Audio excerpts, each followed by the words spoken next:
loose ball, and it's going to go.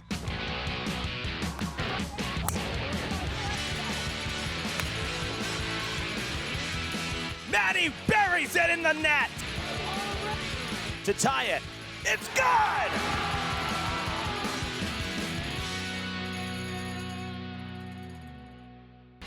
Our final boys soccer game of the season tonight at Durfee High School. It's a Big 3 matchup against the New Bedford Whalers.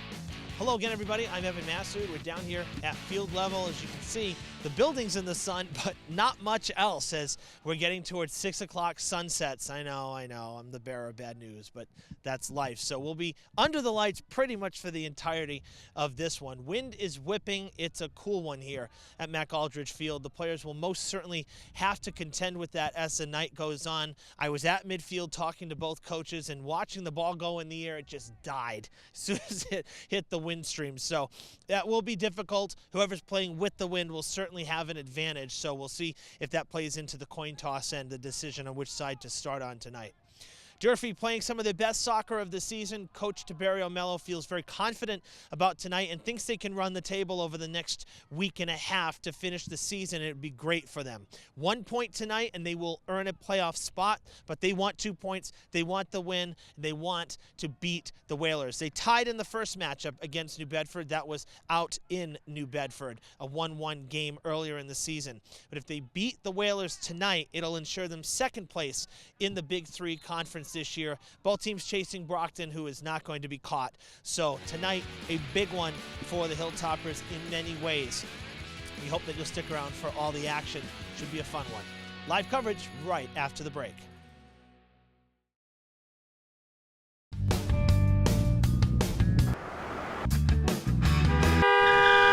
You wouldn't be on your phone here.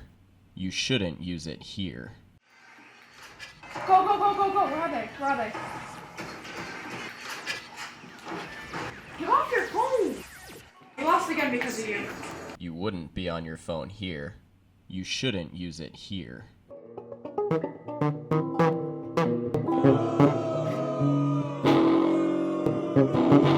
You wouldn't be on your phone here. You shouldn't use it here. Don't let your intelligence be artificial.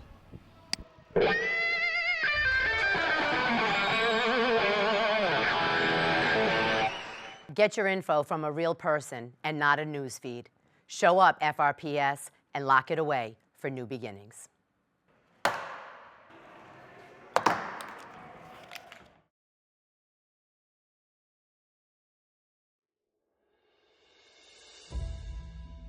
Santa Ann Shrine is an anchor building to Fall River. Many worshippers have claimed that this landmark is the site of miraculous healings. Construction began in 1891. The Romanesque revival style is unprecedented, and the 160-foot steeples are visible from all directions. The congregation was established generations ago when builders mined world-renowned Fall River granite located at the base and utilized Vermont blue marble for the upper exterior walls.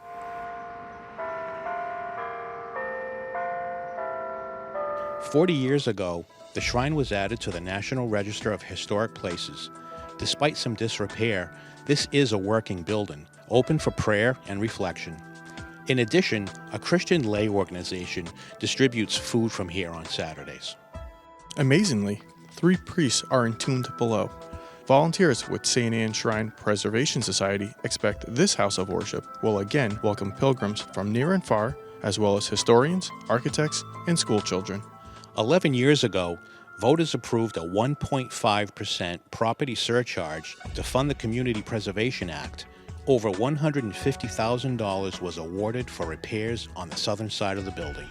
Craftsmen are entrusted to restore the slate roof tiles, copper gutters, and downspouts. Phase 2 entails duplicate copper and slate work, as well as repointing of mortar joints. These efforts will permit the upper church to reopen for the public. CPA funds have supported thousands of significant projects in Massachusetts. Thank you for your continued interest in community beautification and betterment.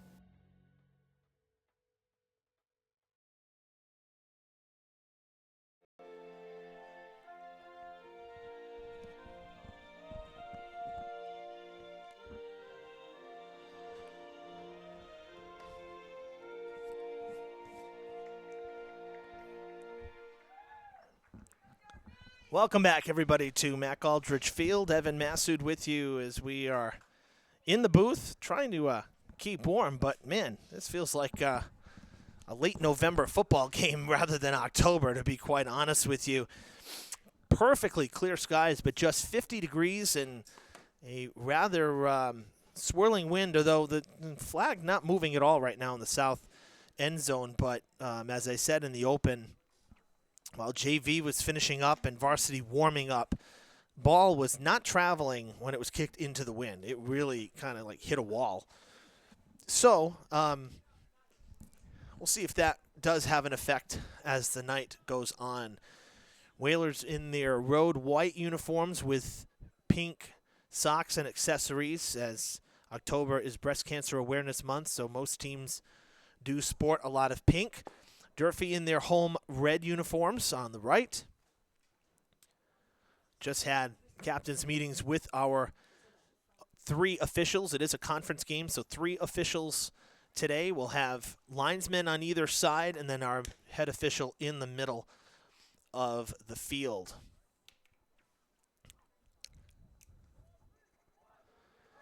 Whalers coming in with 4 wins, 4 losses, and 6 ties. Thought Durfee had a lot of ties, but New Bedford's kind of got them beat in that respect. The Hilltoppers at 6, 2, and 4. Their only losses were to Brockton. They played Brockton tough in both games. 2-0 loss earlier in the year here, and then more recently a 1-0 loss on the road, that one being on October the 8th. But other than that, all W's and ties. It's been a solid season, and tonight, game 1 of 5 remaining for the Hilltoppers. They got Dartmouth here Thursday. That'll be senior night. Then they'll be here on campus next Tuesday as the road team to play Diamond. They're going to be on the backfield. Friday, they will be here for Dighton Rehoboth at 3:30 as the home team, and then they have 1 game remaining on the road, the final of the year. That's against Taunton. Already beat Taunton on the year, 6-0.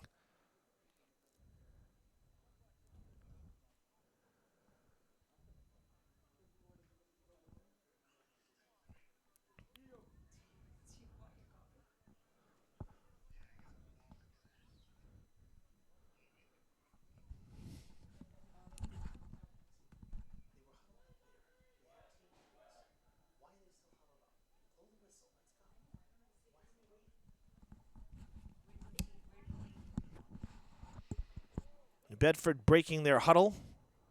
Durfee will start us off on the whistle.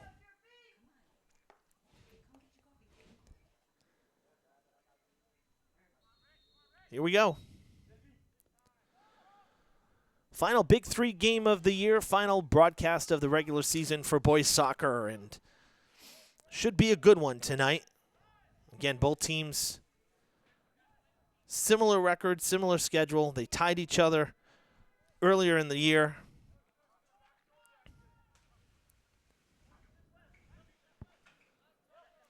The first game was on the 24th of September, and they played on the grass field out there in New Bedford. That was a 1-1 tie, so very close. And that was kind of in that stretch where the Hilltoppers had more ties than they did wins. After that game is when the wins started coming. Durfee 4-1-0 in their last 5. They started the year 2-1-4. So the W's helping, and you know, from a power ranking standpoint as well, which speaking of which we will get to before this one is over, because new power rankings came out in the wee hours of this morning. So we'll let everybody know where the teams stand. But any win against another D1 team is going to help you with your ranking and your positioning. So that's also why tonight rather big for Durfee, because Dartmouth, Diamond, DR, they're not D1 schools. So this is one of the last higher division teams Durfee's going to see before the tournament.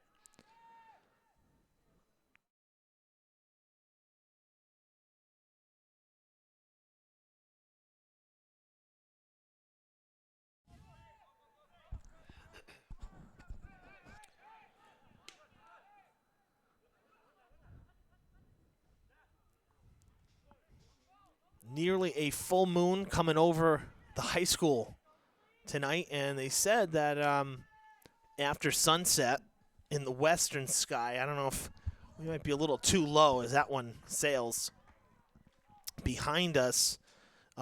Venus will be visible, and next to it, we may see that comet that's been streaking across the skies the last couple nights. So see if that becomes visible. Mike up on the roof tonight, Mike Fernandez, he'll keep an eye out for that as well. Corner for Durfee early in this one. Header will go just over that top left corner and out of play.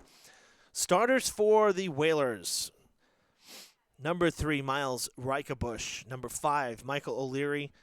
Number 7, Diogo Tavares. This is going to be another corner for Durfee, by the way. Number 8, Afonso Amaral. Number 10, Jose Correas. Number 14, Carlins Jean-Pierre. That one goes all the way to the other side, and Tavares chasing it down for the Whalers. Nuno Dos Santos, number 17. Number 20, Flavio Ribeiro Martins. Number 22, Ethan Cabral. And number 24, Idahi Mejia. And in goal for the Whalers, number 1, Nelson Molina. And he'll watch that one roll out of bounds. Whalers led by head coach John Massaraco once again. Good to see him as always. For Durfee, led by head coach Tiberio Mello. They have number 3, Selvin Marquez. Number 6, Crispin Sokol. Number 8, Daniel Bogan. Number 9, Matthew Almeida. Number 10, Kawa Damas. Number 11, Leonardo Alfama. Number 15, Elder Gomez. Number 19, Colin Fleet. Number 22, Jeffrey Estrada. Number 24, Edson Da Vega. And in goal for Durfee, of course, number 12, Xavier Inacio.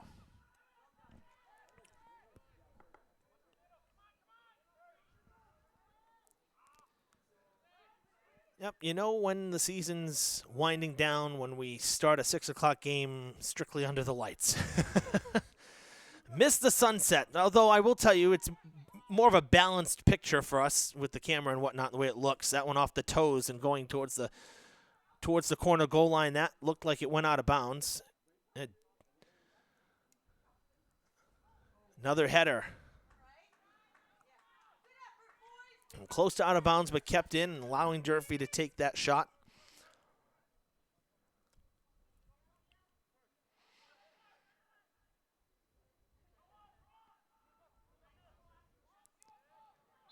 And that'll be a foul. Hilltoppers will have the kick.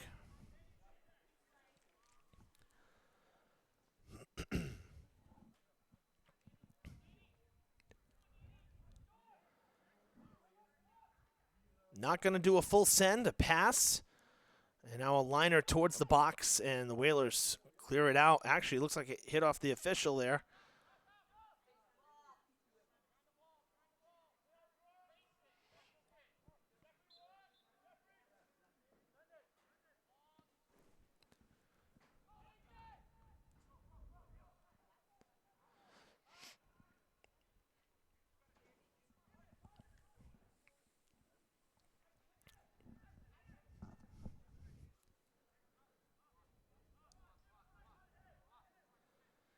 Whalers coming into play have not won a game since October 5th.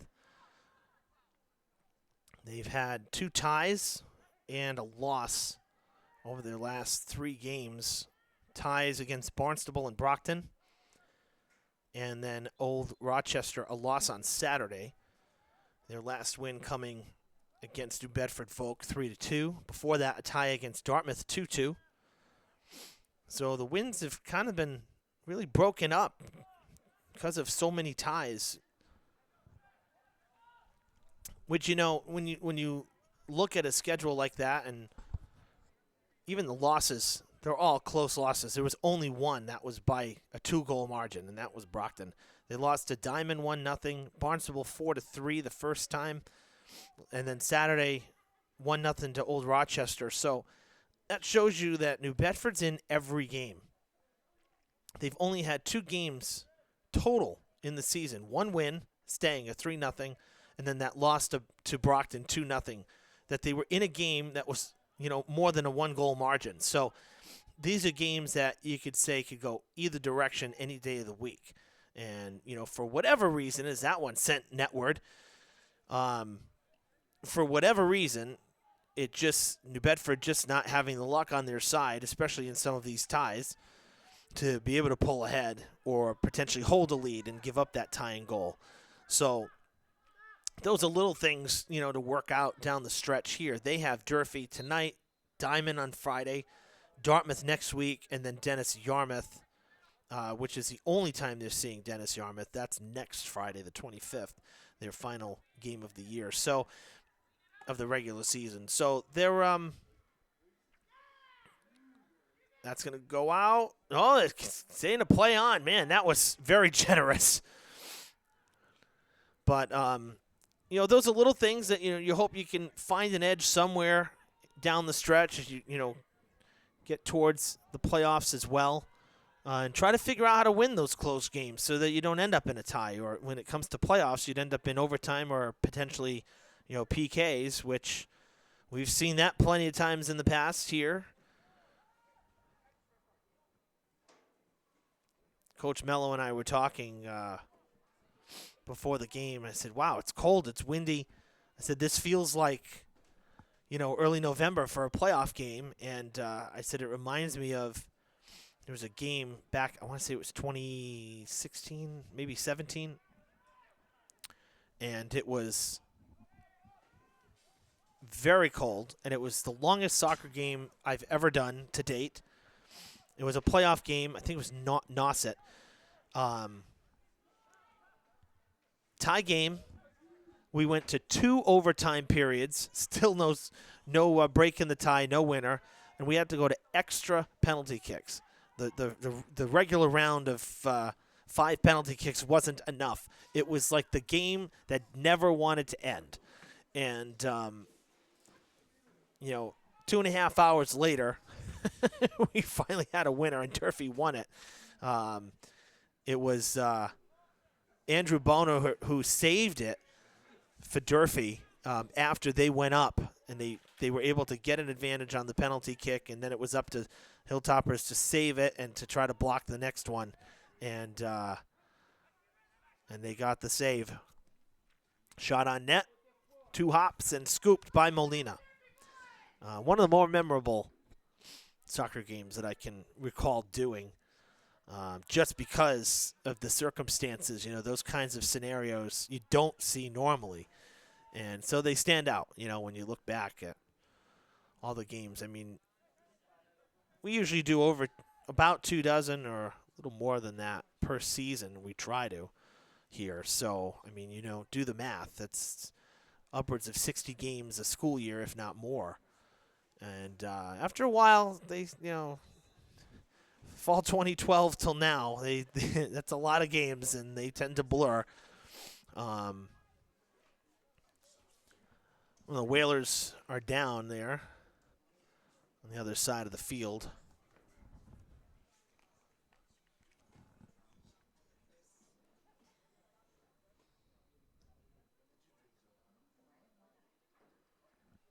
That looks like it is Ethan Cabral, number 22.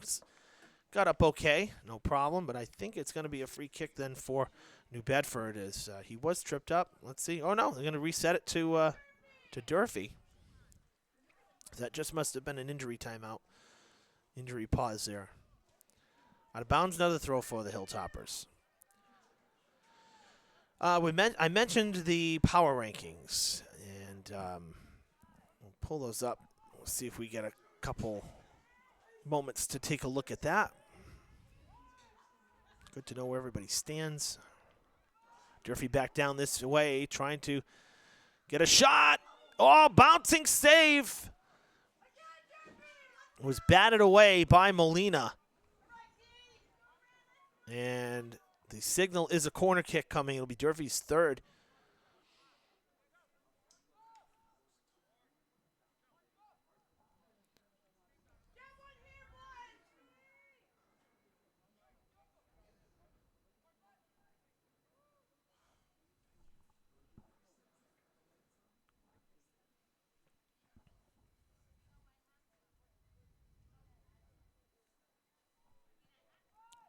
Low line drive kick popped up by the Whalers. And Tavares able to send it back to midfield.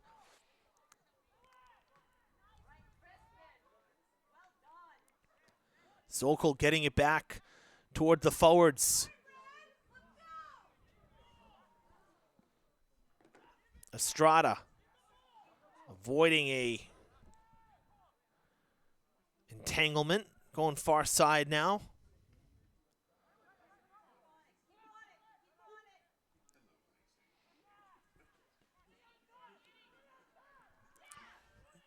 Jean-Pierre trying to get around Durfee's defense. He'll send it towards the circle, and a little bit of miscommunication there from Tavares and Correas. They both kind of slowed up. Now Correas with the ball.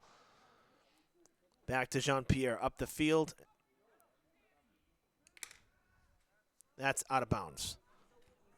That was actually chased out by Jean-Pierre on a pass from Dos Santos. Throw towards the goal line. And Durfee last to touch it. It'll be a corner for New Bedford.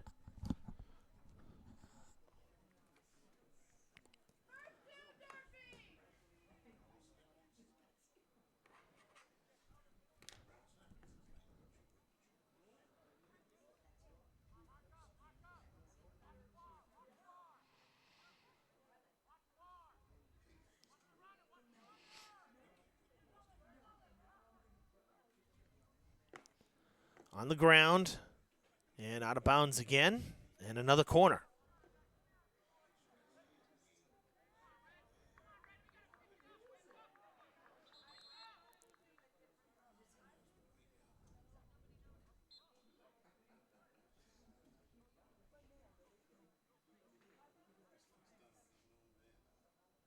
Here comes the kick. High kick, crossing, Ignacio stretching. It goes out of bounds. Don't think he ever touched it. No. So it'll be a kick for Durfee.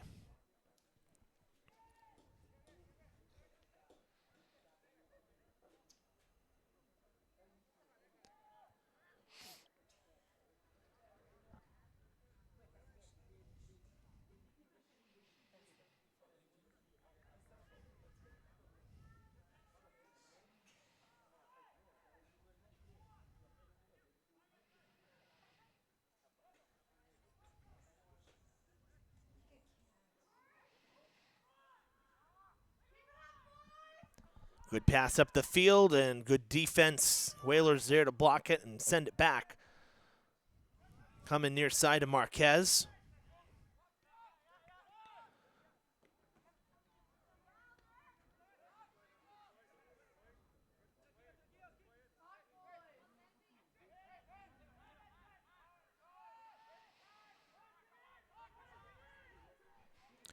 Towards the goal and tracking it the whole way, Molina.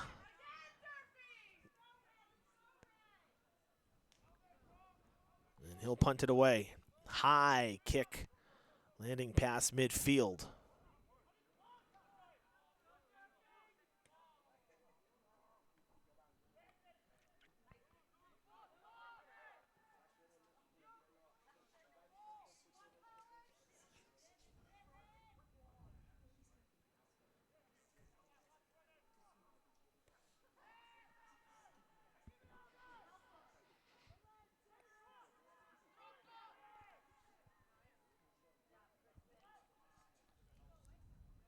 That'll stay in.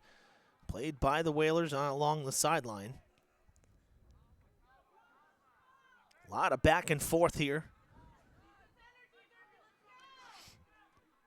That's O'Leary, number 5.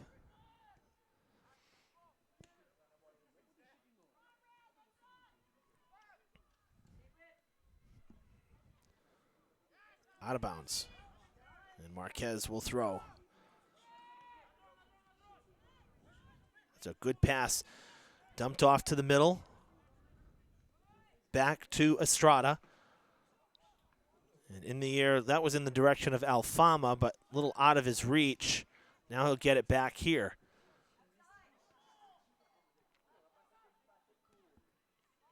Whalers' back line's been positioned very well since Durfee's, a couple of their early scoring chances. Looks like an offside's being called about 20 yards back from where they were.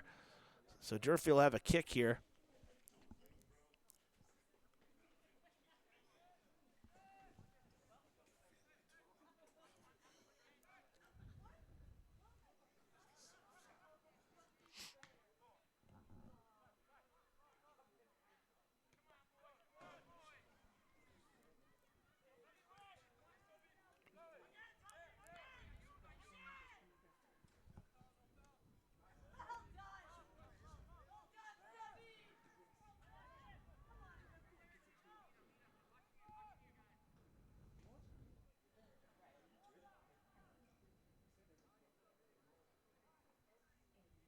Down towards the corner.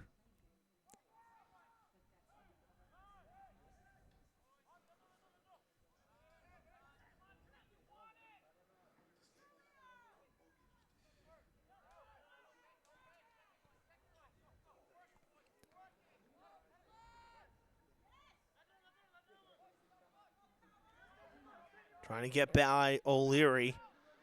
And Damas slows up. Oh, great pass. Now cutting back, it's cleared out, but that was a good set.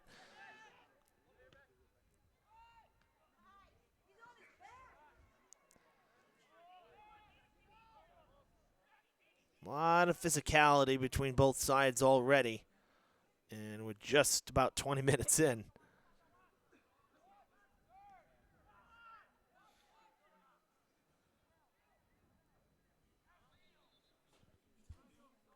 Whalers got 3 subs coming in here. We'll take a quick pause.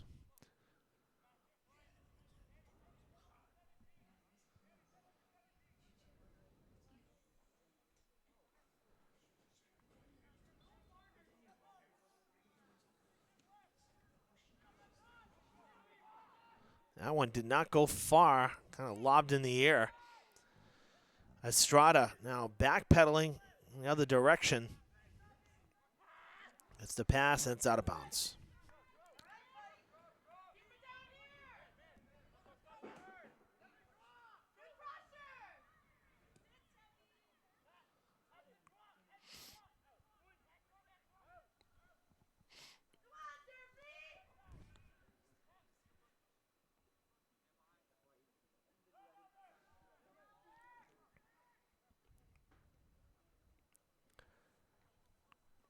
Well, 20 minutes in the books, and the lights come on here on campus. So halfway through the first, Durfee now will have a throw.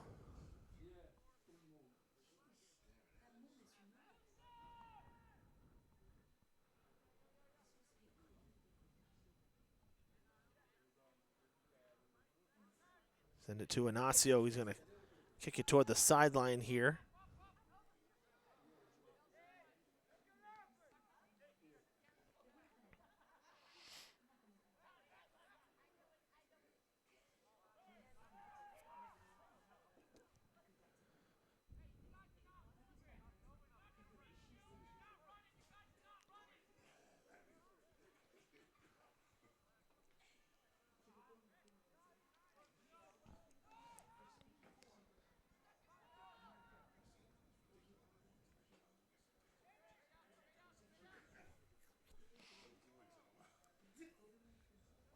Taken away, line drive back.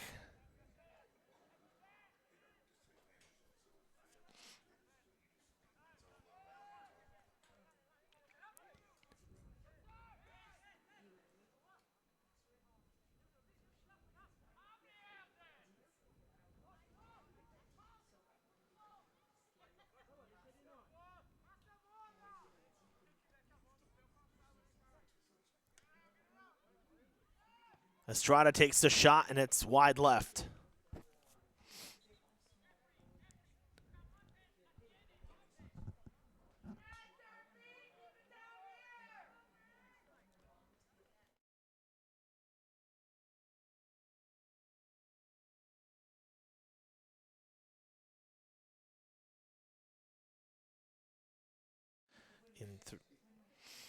Remember, folks, we live stream on our Facebook page here, Fred TV Sports, as we wait the goal kick.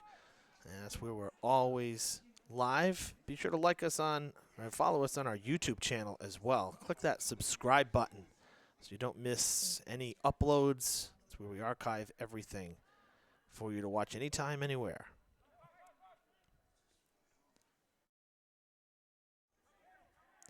Whalers on a surge here after that goal kick, and they're going to get themselves a corner.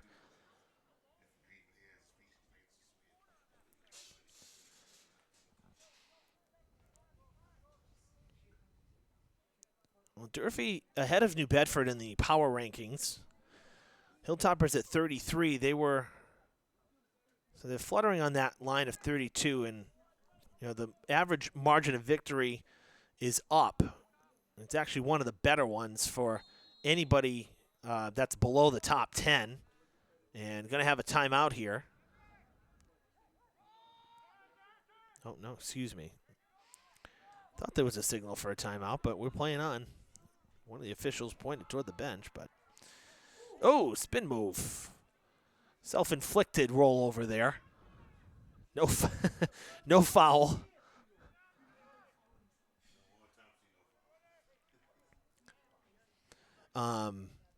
But yeah, anybody that's below the top 10, there's only 3 teams with a higher margin of victory than a 1.0. And the Whalers will score first.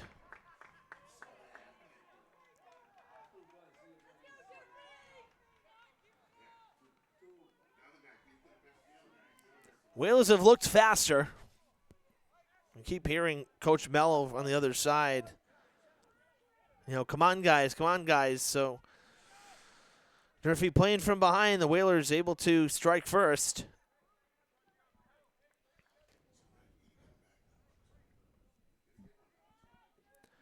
But the thing for the Hilltoppers is, as we usually bring it up, the opponent rating. That's the problem. And that's why they're a little below the top 32 right now. There is only one team in the top 32 with an opponent rating lower than Durfee's, meaning below 1.0, and that's Somerville. But at 9-3-1, and their margin of victory, they're a little higher in the power rankings. But other than that, everybody's at a 1.1 or better. There's many 2.0s for opponent rating. There's nobody that's hit 3 this year, but 2.7 is quite high. I think that's actually the highest one. There's also 2.5 Waltham, pretty high, and BC High with a 2.7 opponent rating. Well, that makes sense. Their schedule's always tough. Loose in front, Molina able to make the play. So that just kind of breaking down the rankings a little bit. Brockton ranked 9th. They are way up there.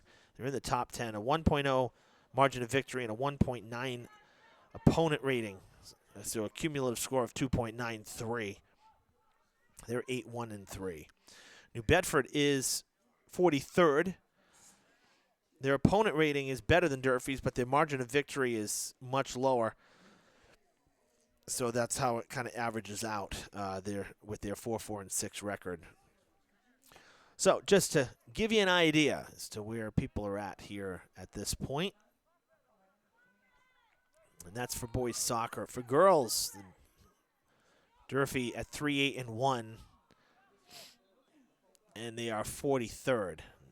Tough season for the ladies.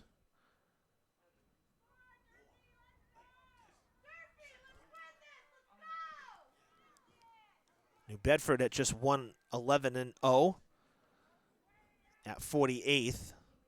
So Durfee and New Bedford in similar situations in terms of their ranking, well below 32. Shot taken, and Molina stretches for the catch.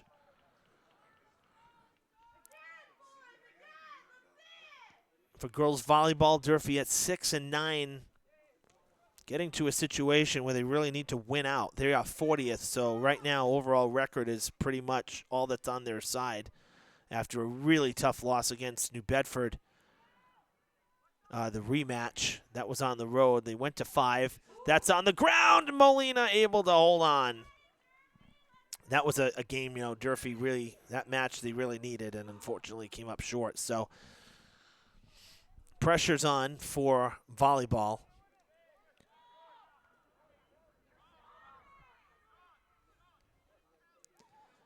And for field hockey, Hilltoppers are in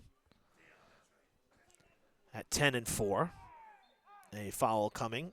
Seeded 18th.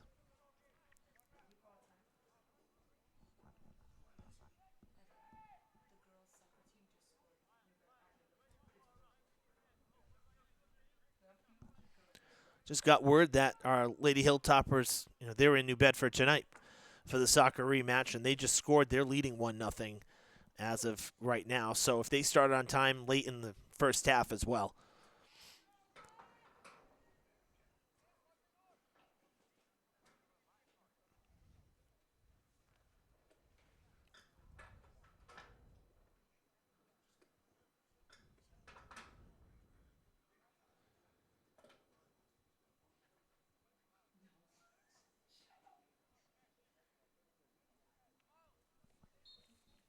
Okay, on the whistle. Ball set in play here, and here we go.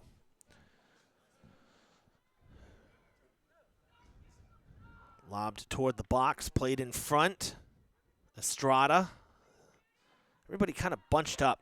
Durfee's had a lot of trouble getting separation as the Whalers' back line has been playing Durfee's forwards very tight, not really giving any space. So it's making it difficult to pass.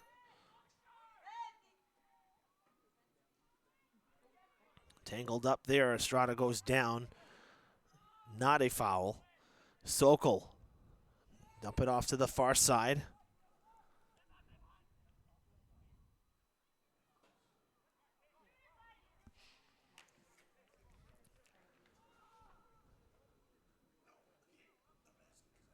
It'll be a throw for the Whalers close to midfield after Bogan passed it off, ended up going out of bounds. Good, strong throw right up the sideline. Yeah, see, New Bedford ball.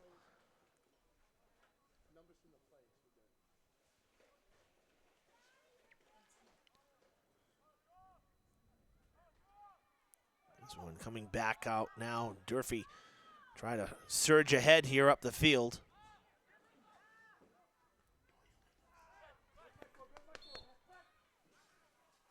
They called it. That's hands. Good. Hoping they would see it. Quick reset for the Hilltoppers. This one sent in the air toward the box, crossing the box, and a chance. That one will go over.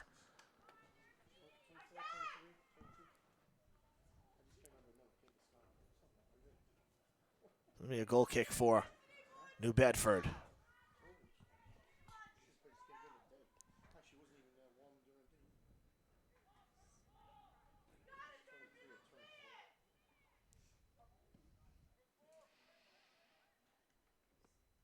Stopped at midfield. Durfee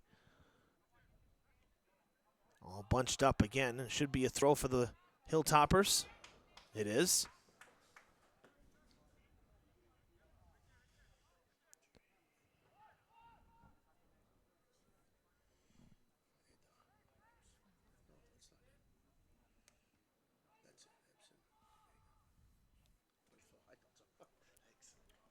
Whalers now on the throw.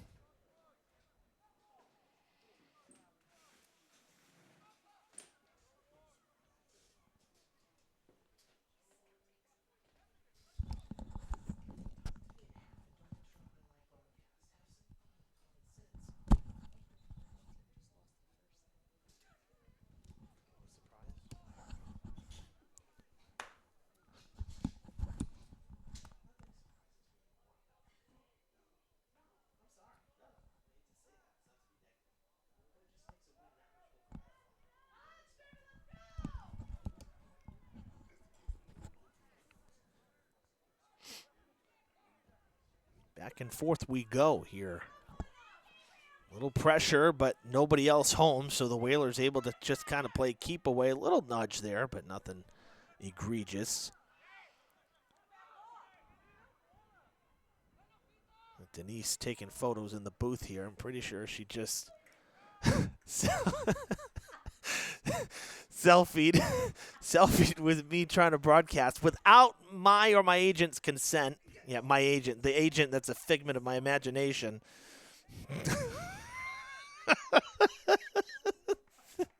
She did. Oh, great. I was going to say, oh, okay, there it is. She's showing me the photo. All I see is the ceiling. That's pretty bad aim when you're actually looking at the phone and taking the photo. Oh, the fun we have. Mm-hmm. Yep. Waiting on a goal kick here. Durfee made a sub, so Inacio being patient. Not going to send it. Just a pass to the sideline here.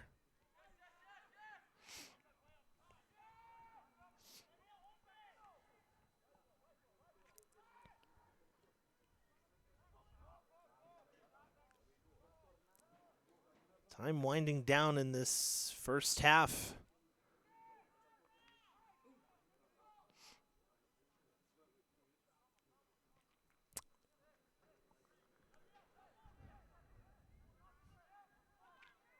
We had a milestone over the weekend. Field hockey, Casey Curran breaking the all-time scoring record for field hockey for career goals. So now at the top of the leaderboard with 71 and counting.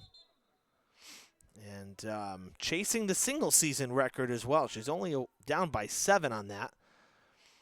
With 29, the record is 36. Very doable, especially with some of the matchups coming up. So keeping an eye on that record as well. So congrats to Casey. That's really great stuff. That's broken up. These fans really want a goal. Some of the grunts sound painful. They're not even on the field. It's kind of funny. Oh man.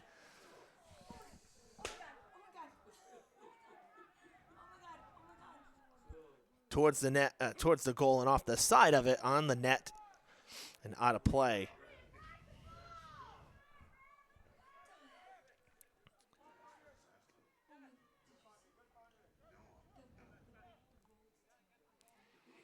Inacio trying to clear it away there, and it didn't happen.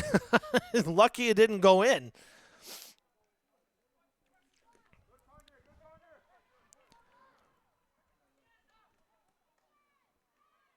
Taken away by Damas. Now the question is, can he get free? And no, he's going to get a call in his favor. Correas doesn't like it, but Durfee catching a break there. But that's the thing, Hilltoppers have done well taking the ball away, and they can't break away from, there's usually 2 or 3 Whalers on everybody that Durfee's sending up the field. They've been very quick to the ball. This one lobbed towards the front of the box. In play.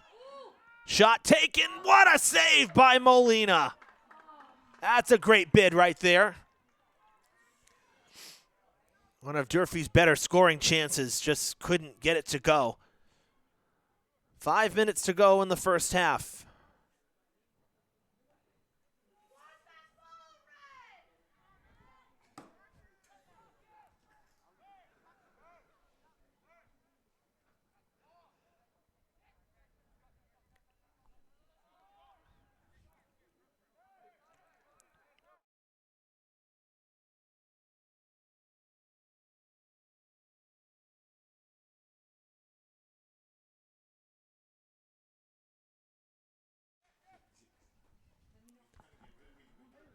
Shot taken again, and it was slowed up.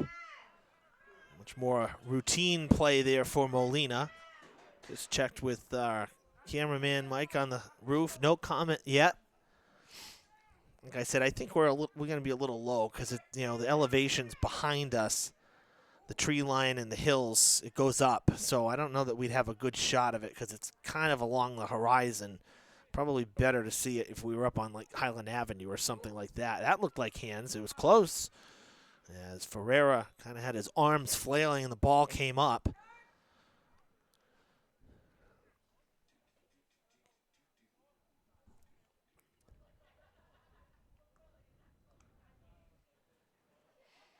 Well, we were joking the last time we were here that Daniel Bogan's mom had cupcakes, and man, did they look good.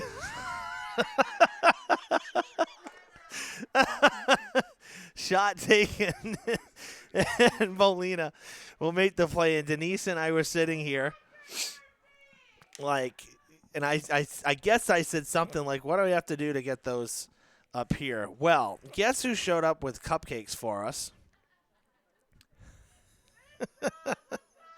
Thank you, Mrs. Bogan. How awesome is that? Ask and you shall receive. So you know what we'll be doing at halftime. We'll be getting a sugar high. And so kind. So kind. So I'm putting the rest of the sports parents on notice. Boys soccer just gave us cupcakes. What else are you going to do for us? Oh, man. So great. So thank you very much. We appreciate that. Corner kick for Durfee as we get close to the 2-minute marker here. The clock will stop in-house.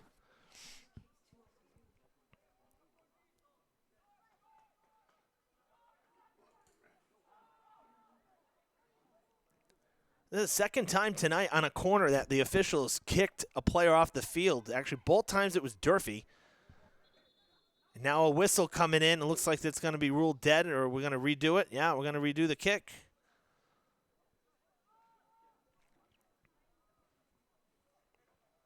See, that's what happens when you get a third ref out there, another set of eyes.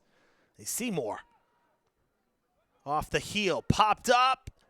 Molina, that's a foul against Durfee, I think, before hands against New Bedford. Might have been when the goalie went down. And so the play dead, and a kick for the Whalers.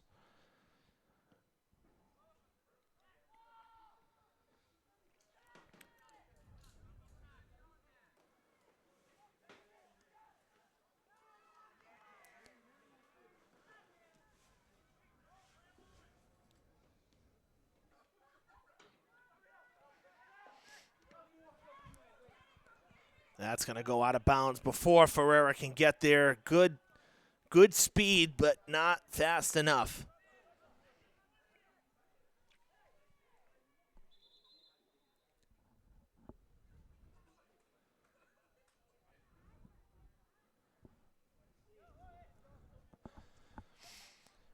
Well, folks, if you've been watching any of our school committee meetings and seeing what goes on in the district, you know that the no cell phone policy is in place, and it starts tomorrow.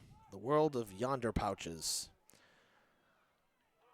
So see how that goes, but it's a rather major rollout. That is, oh man, poked away.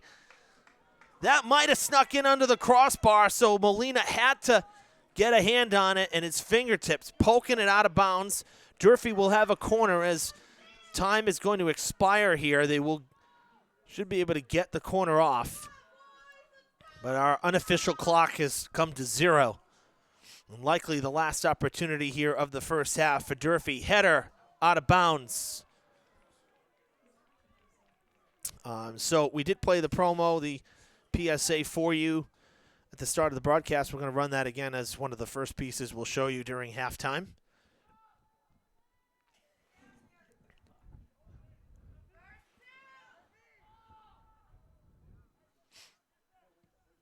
Line drive kick.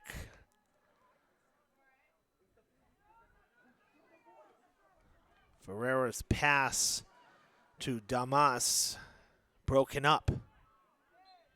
And a foul coming here. Both players going down on that exchange. It'll be a free kick for New Bedford.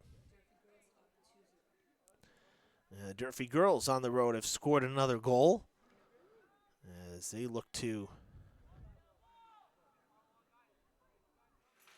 beat New Bedford.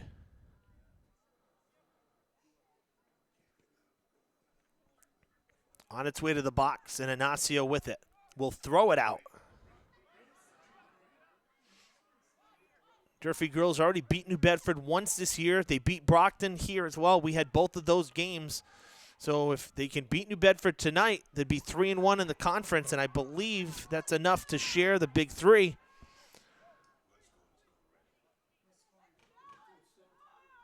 Another corner for Durfee.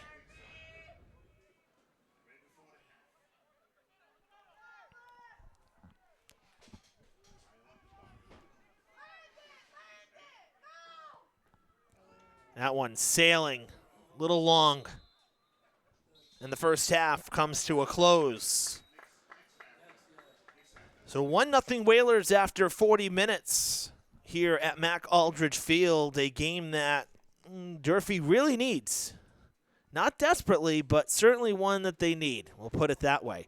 It's not the end of the world if they lose, but there are a lot of things that could go to helping the Hilltoppers in their playoff push if they win today, or tonight. So let's see if they come out a little quicker in that second half. I don't want to say desperate, but maybe with a little more purpose per se. Maybe that's not the right word either, but we'll see. We'll see what the second half has for us. So we'll take the break. It's cupcake time. See you for the second half right here on Fred TV.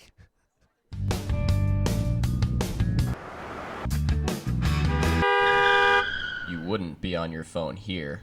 You shouldn't use it here. Go, go, go, go, go. Where are they? Where are they? Get off your phone. We lost again because of you. You wouldn't be on your phone here.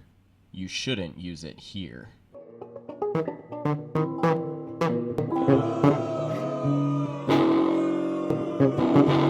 You wouldn't be on your phone here. You shouldn't use it here. Don't let your intelligence be artificial.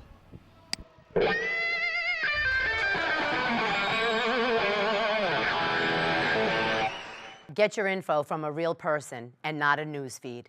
Show up, FRPS, and lock it away for new beginnings.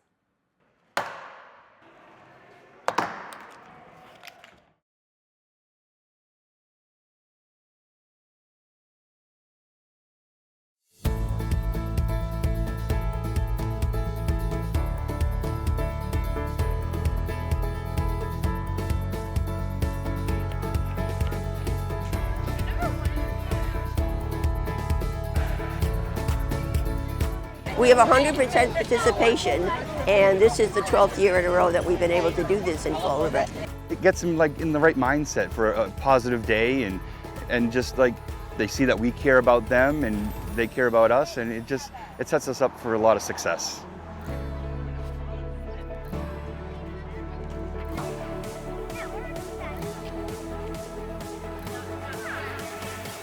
Often I've walked with students when they do their walk to school, and with the walking school buses as well. Yeah. And there are family adults that walk with them, and I hear parents talking with their child all the way to school. And it's exercise. It allows the students to arrive to the school more attentive, more ready to learn. This is a proven fact. But you also have some quality time, that a family adult has the time to talk with a child without a cell phone in their hand, without a TV in front of them, without an iPad in front of them. They get a chance to just have a conversation. So what's awesome about this community is they come to everything. So really just putting out Parent Square messages and letting them know that what the day is ahead of time. Even this morning, sending them a reminder, hey, it's our day. We got beautiful weather, come on out and join the walk. And they show up, it's awesome. We won the Attendance All-Star Award from the state, and we were actually #1 in the state. So we had hundreds of people show up for that. So that kicked the year off great. We have a brand new playground being built. The kids are excited. It shows them that we're here to stay, and I couldn't be prouder to lead them.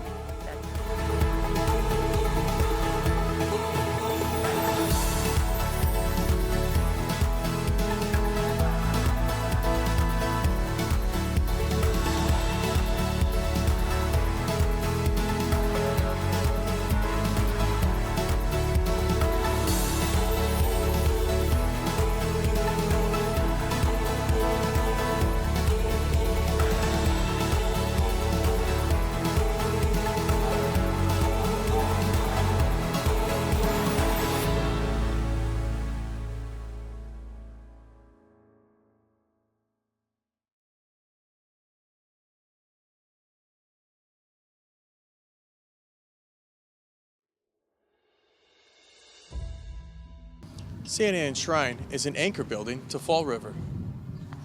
Many worshipers have claimed that this landmark is the site of miraculous healings. Construction began in 1891. The Romanesque revival style is unprecedented, and the 160-foot steeples are visible from all directions. The congregation was established generations ago when builders mined world-renowned Fall River granite located at the base and utilized Vermont blue marble for the upper exterior walls.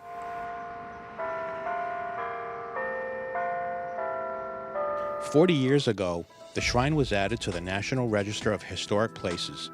Despite some disrepair, this is a working building, open for prayer and reflection.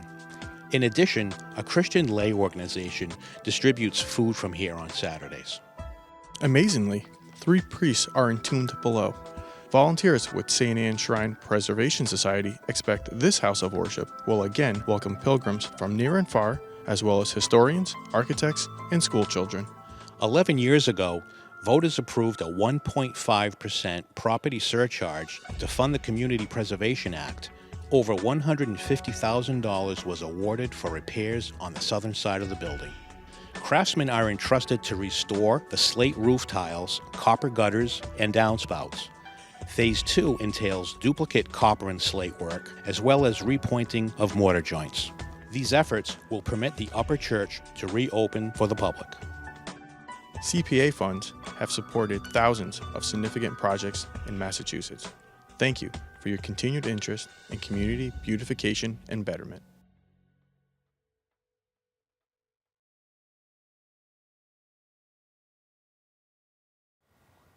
Hi, my name is Stephanie MacArthur, Director of Traffic and Parking for the City of Fall River. As another school year begins, we as the city just want to remind everyone of some of the school zone safety laws. Crosswalks are designed for your safety. Please make sure to use them. Always wait for a crossing guard to stop traffic before crossing the street. Drivers, use caution when entering a school zone. State law mandates a strict 20-mile-per-hour speed limit in all school zones. Parking within a crosswalk is strictly prohibited. By showing respect and patience, we can ensure that everyone arrives at their destination safely and on time. Thank you for your attention. If you have any questions and/or concerns, please feel free to contact my office at 508-324-2123. Let's have a wonderful school year.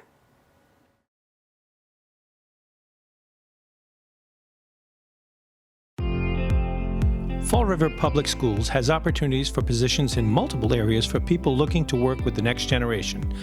Come grow with our team.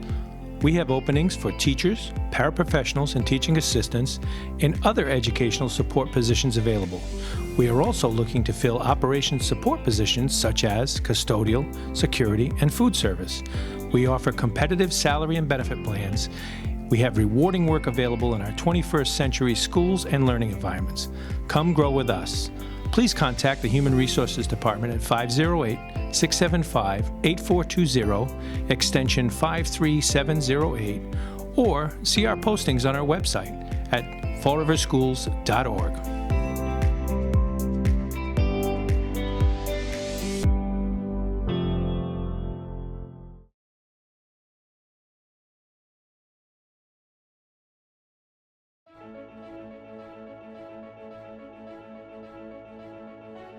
The Gothic Revival-style arch at Oak Grove Cemetery signals the final resting place of some of Fall River's most prominent residents. Since 1873, thousands of funeral processions have passed through these ornate iron gates. War heroes, abolitionists, mill owners, and Lizzie Borden are buried within these walls. Despite fine craftsmanship and historical recognition, the arch was unable to withstand time and the elements, and was in danger of collapse. 10 years ago, Fall River residents voted to adopt the Community Preservation Act, which allows for a 1.5% surcharge on property tax bills.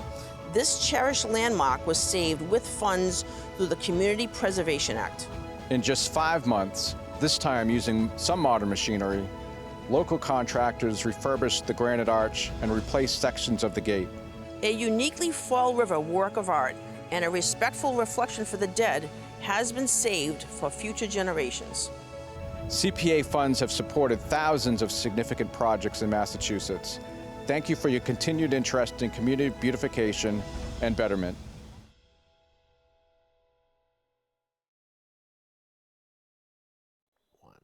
Hello and welcome back, everybody. It is time for the second half here on Fred TV. Durfee down a goal and looking to even the score, or at the very least even the score, but would certainly like a couple goals here and to take the lead. New Bedford will start us off on the whistle, and we're underway.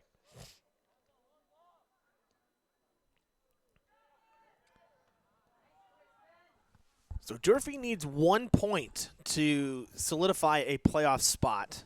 That's what Coach Mello told me pregame at 6-4-2.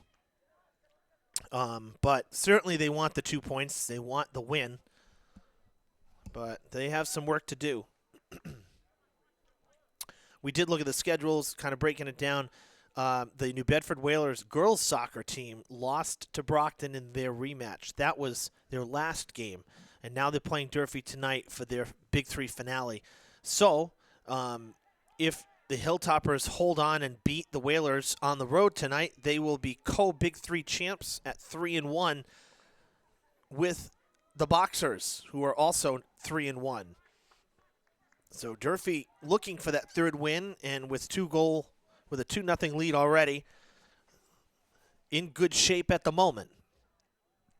So we will keep you updated as this one continues here in Fall River, as both games happening concurrently. But that'd be great because, you know, we talked about it last week with the Brockton game. Coach Tavares had 5 starters out, a lot of injuries this year. Never mind, you know, losing some goal scorers last year to graduation. So kind of the perfect storm, and to come out and be able to at least share the conference. I mean, it doesn't get you, into the playoffs anymore like it used to, but to still be conference champs, whether you share it or not, that's got to feel good when you consider the struggles the team has had this year. So hoping the results go in Durfee's favor out on the road for the ladies. That'd be great. And field hockey, still got to play the game, but they had tremendous success against Brockton, whose program has really struggled over the last few years, really going back to the COVID year when we saw some really lopsided scores.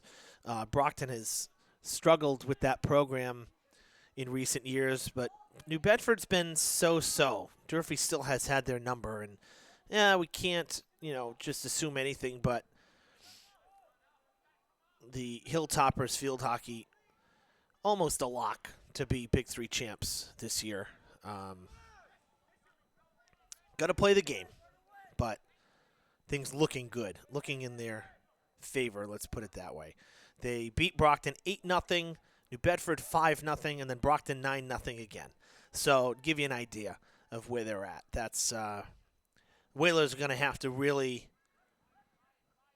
go off and have a miracle game if they're going to beat the Hilltoppers for field hockey on this Friday at 4 o'clock. So I would expect Durfee to be Big Three champs by the weekend. They got a game against Case tomorrow to tune up. They had a big win against Mansfield on Monday. That's a nice win. Mansfield, good athletic program out there. This was a one-and-done type of deal for them, kind of like the Attleboro game, and they beat them 2-0.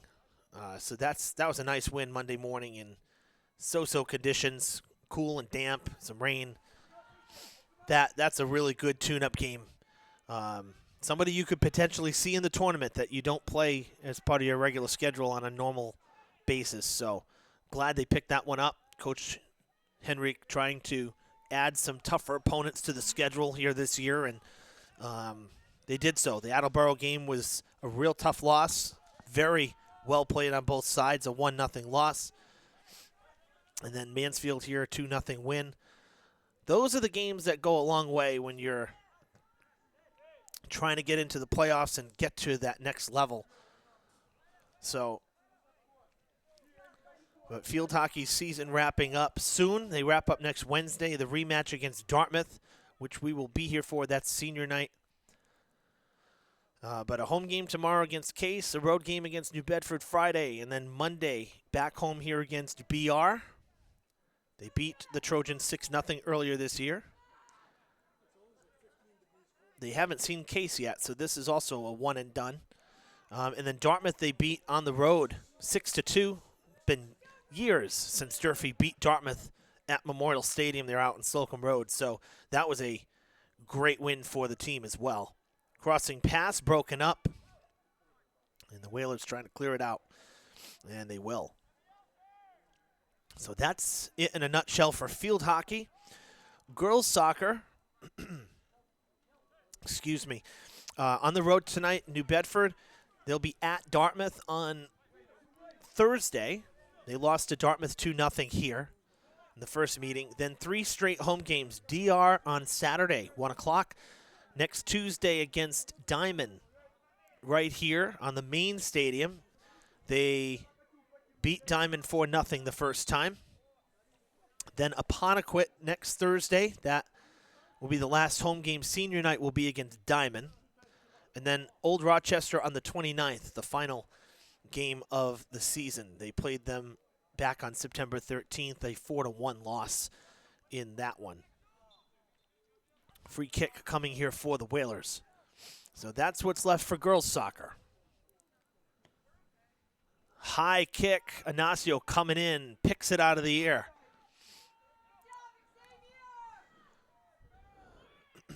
Football lost on Friday. Durfee did 41-14 against BR after picking up their first win of the year at home here on the 4th.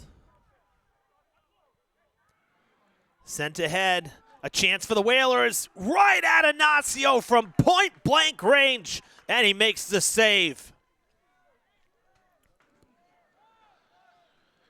Durfee off this week for football. It's their bye week. They'll come home for 2 to finish the regular season schedule. The 25th, they'll host Dennis Yarmouth, and then we will be back here with coverage on November 1st for their conference game against Brockton. Thanksgiving on the road this year. So Brockton coming here to Fall River during the regular season. So an exciting game for Diamond this past week. Diamond with the win. They're 5-0 in their football schedule. And talking about girls volleyball at Somerset tonight, down 2-0. And so their backs against the wall here with 4 to go. This would be their 10th loss. They'd have to win out if they want to get in, and they have some really tough opponents. They have Apponequet, who they beat. They have DR, who they beat, but Dartmouth and Coach Lassie, a thorn in Durfee's side every year. And they have Braintree as well. They lost to Braintree 3-1 earlier this year. So very difficult challenge here for the Lady Hilltoppers in the girls volleyball program. Tripped up, and that should be a whistle, and it's not. Come on, we saw whistles for less than that earlier. Jeez. So Josh Breen, who was one of our colleagues here at Durfee, one of the counselors here, he's been watching. He's working in South Korea. Good for him. It's awesome. And I know he's watching tonight. And he's the reason we got our cupcakes here in the booth, because he talked to Mrs. Bogan and said, hey, I've been watching. So, Josh, you're the man. Hope you're doing well on the other side of the world.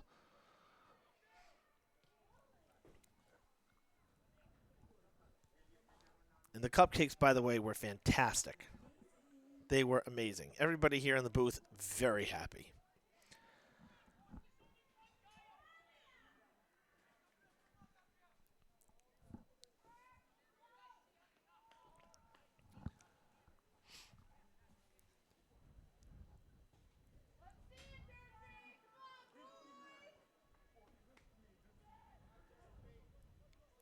Another corner kick. I'll tell you, we've had a ton of them for Durfee in this game.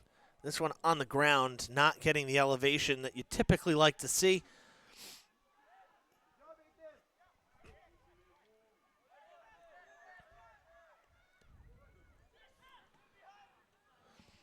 Out of play. Whalers will throw. Shout out to Diamond Girls Volleyball. Coach Kathy Noversa's squad, always in the hunt. Usually does very well in conference play. They've had a good season to this point, 8-5, with 5 games to play, so they should make it into the tournament. Remember, we covered them last year. We went up to Arlington, and having to play that D1 matchup in the tournament,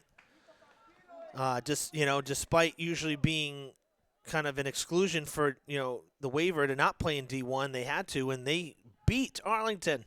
Remember covering that game. That was really quite an awesome victory.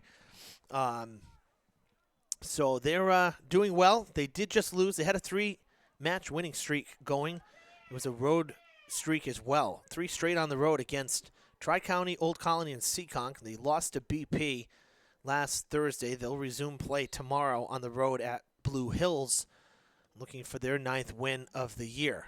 The Lady Bengals trying to earn themselves a playoff spot. That was hands, and the whistle comes in. Was it in the box is the question. The official coming over to discuss it to see if it was in the box, because if it was, it would be a penalty kick for the Hilltoppers. It is in the box. I thought so. So we got to stop the clock here. 29:09, and the Hilltoppers will have a penalty kick to try to draw even here. And it looks like it's going to be Damas who will be kicking it away. We'll get back to the rest of Diamond's schedules and give you a look in at them in a few minutes. Molina dancing around in goal. Durfee looking to even the score, 1-1. Damas surveying cat and mouse game here. And Damas scores in the corner pocket. And it's 1-1.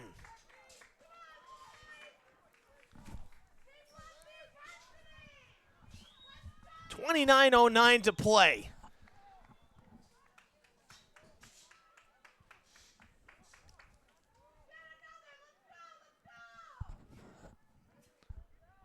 Well, that should be a spark for the team. Let's see if they can build on this. The last thing you want is to allow a goal now to the Whalers in the next, say, like 5 minutes or so. Because that changes the momentum completely. You want to get right back up the field now, take some more shots on goal, make Molina have to save it, keep him busy over there, get him uncomfortable. That's what you want when you get these kinds of calls that you take advantage of, you cash in on. You can't let New Bedford now just go and completely control the pace of play down this other end of the field.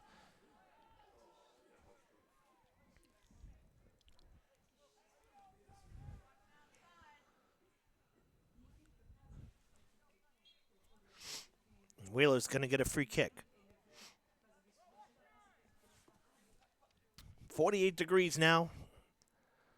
We've dipped below 50, and I don't like it. Header! And man, did I call that. Goodness gracious. Last thing you wanted. Perfect kick. There was no way for Ignacio to get to it. It was over his head. And 59 seconds later, the Whalers are back in front.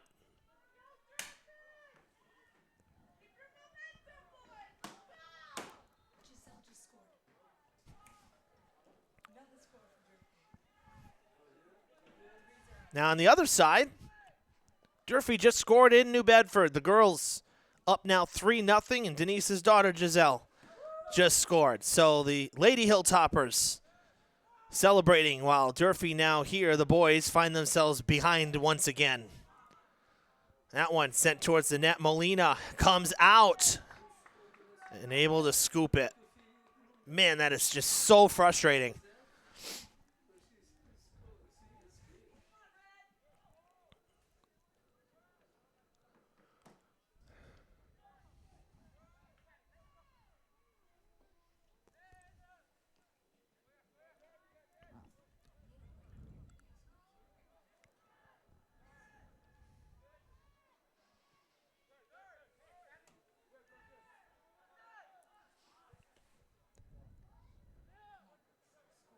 Damas passing on ahead.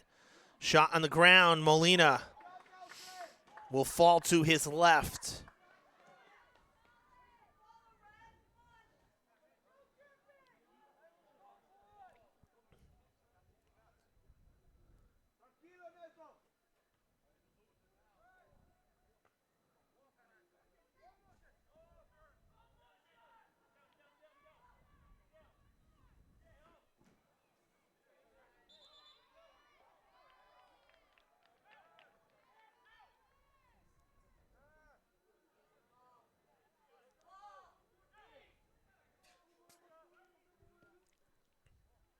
Crossing pass.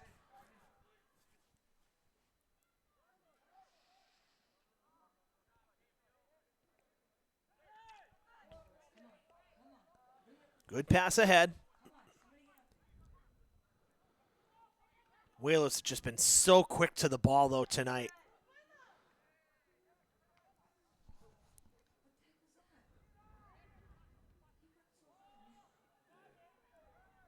Back down the field, Inacio.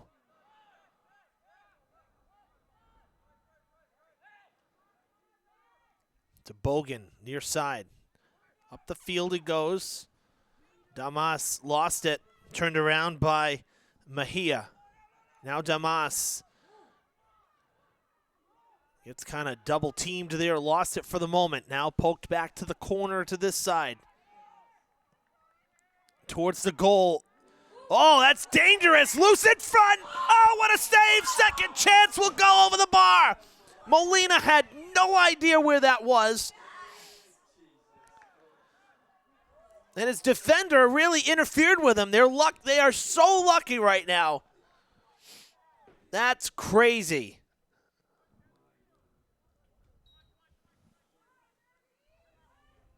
Timeout on the field.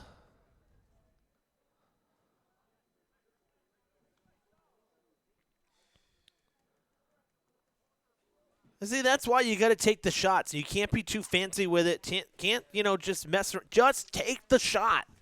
The more shots you take on goal, the better chance you have at something going in. I did a game out in Dartmouth last week with DCTV. It was a non-conference, just a pickup game, extra game I threw on my own schedule. Dartmouth boys hosting Apponequet. I said the same thing. I was talking about Providence Bruins. Their Calder Cup championship team, 99. Peter Laviolette was the coach. He went on to have a very good career in the NHL as well. These guys shot the puck at will. We're talking 50, 60 shots on goal every night. And guess what? They had a lot of high-scoring games. Why? Because they're constantly putting the ball, well, the puck in that case, on net. And I just wish that we would see that more at every level. I mean, even today, how many times, right, you watch a hockey game on TV or a soccer game, a soccer match on TV, and you say, shoot it. How many times, right? It's never going to go in if it doesn't get to that direction. If you're just playing with it outside the box, looking, pass it here, pass it there, just take the shot. And I'm glad to see Durfee took the shot there because look what happened. New Bedford got out of system, and they almost scored. Got to see more of that.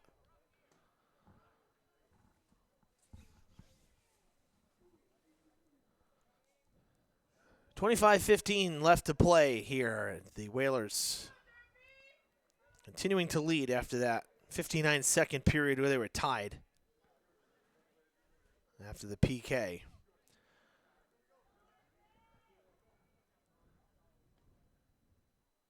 There should be a goal kick here. And it will after Durfee's second chance sailed and went out of bounds. Clock is rolling. Here we go.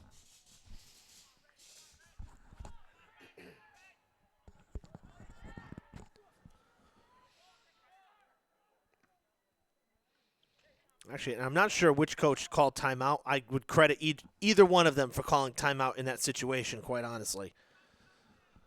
New Bedford, after almost giving up the lead, and Durfee, after just giving back up the tie, knowing that you need something to kind of go in your favor here. Ignacio now going to break for the ball, and he'll pick it up. And he'll throw it out. No punt, no big kick again. Going to Bogan here.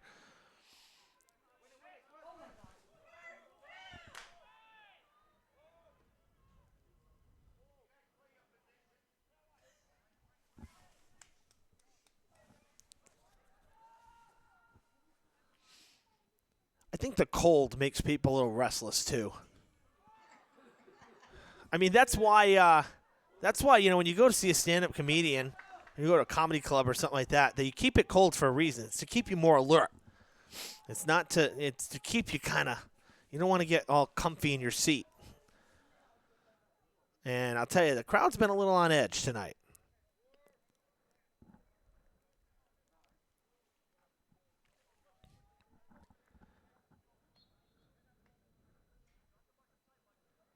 Ignacio not kicking downfield again. Going with some different strategy tonight. Not something we usually see. Bogan up the sideline. I'd go out of bounds.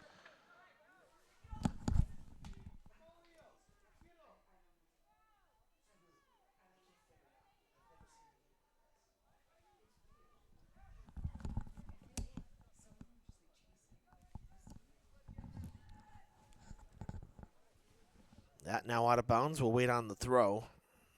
Durfee getting ready to get it back into play. Good strong throw.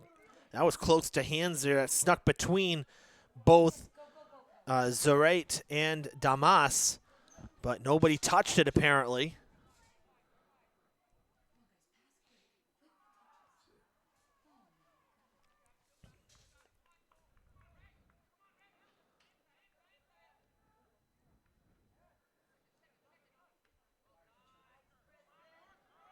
You can hear Coach Mello again.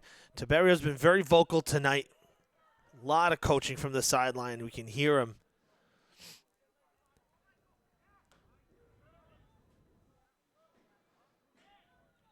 Bogan trying to get around.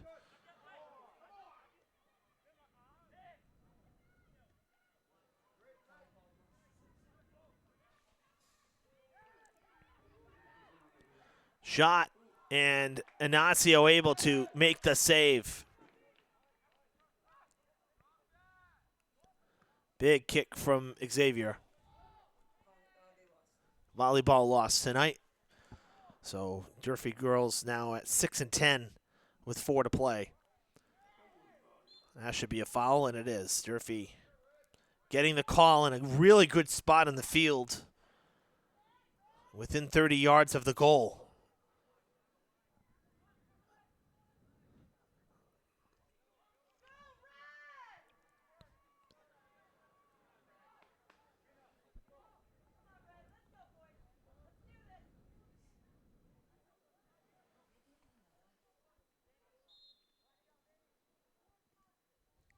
Soft pass, poked on ahead. Oh, deflected, and Molina has to dive. That was deflected off one of the defenders once again. That Whalers back line, which I was very complimentary of in the first half, has caused Molina a few headaches here in the second half. That was dangerous as well. Bogan to Damas. Now Davega crossing toward the sideline. It'll be out of reach, and it should be Whalers' ball. It is.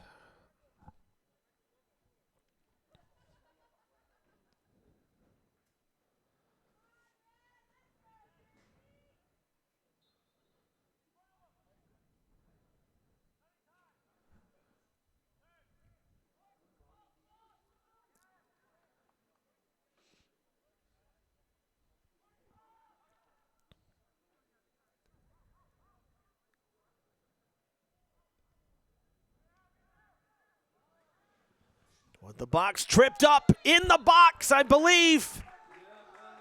Another PK coming. The Whalers don't like it, but guess what? That's what the call is. When was the last time we saw 2 PKs in a game? Man, oh man.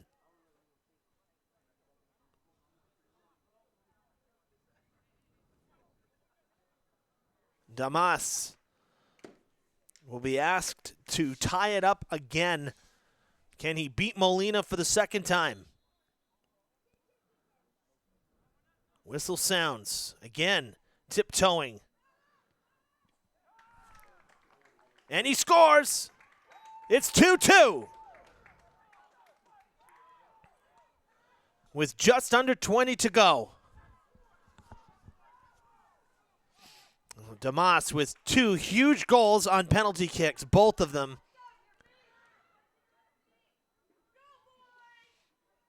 So 19:59 to go. We're tied at 2. Durfee's got to stay awake here. Defense has got to play smart and protect.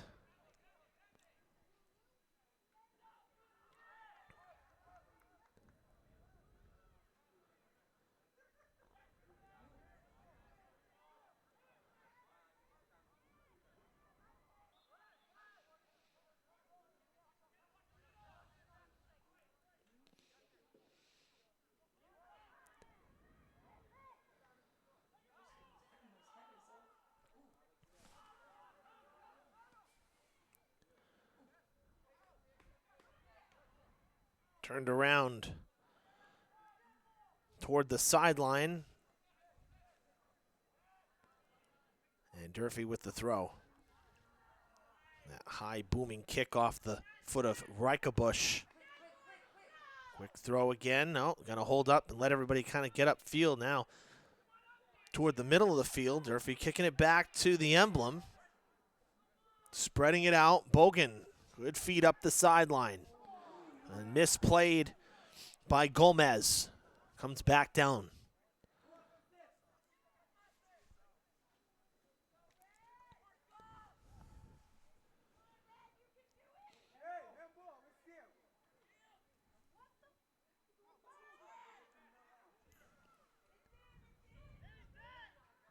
Bogan cuts it off.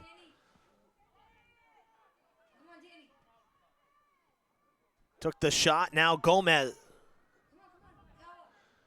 Ah, great effort there, very acrobatic play, but not able to. It'll still be a Durfee ball, they'll throw in.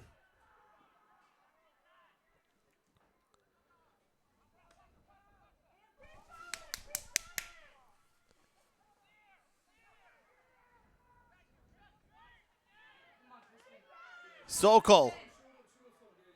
Shot taken is deflected. That goes wide. Or maybe not. No, the same Whalers will have the throw. It was not deflected. Just maybe off the toes, I suppose. It kind of took a weird turn. Thought maybe we'd have a corner kick coming, but wishful thinking.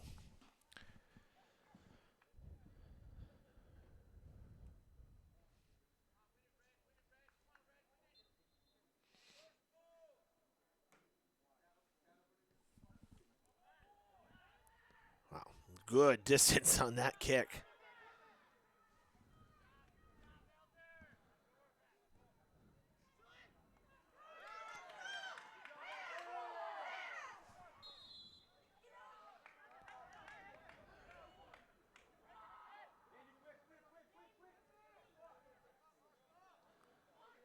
Last year, these two teams tied here 1-1, and then at New Bedford later in the year, a 0-0 draw.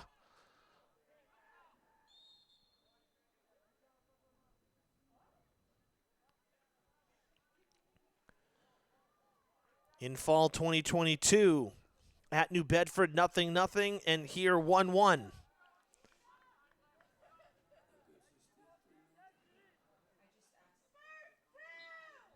Last time there was an actual decision, win or loss, between these two teams was fall 21, which the Whalers beat Durfee in both of them. But over the last 2 seasons and now 1 game this year, last 5 meetings, no winner. All ties, which is pretty amazing.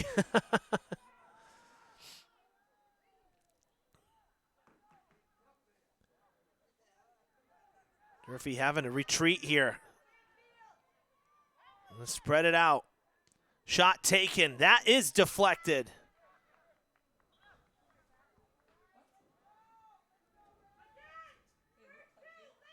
Certainly changed directions, but not off of one of the Whalers.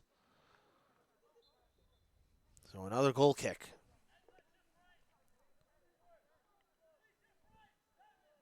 Yeah, that's pretty wild.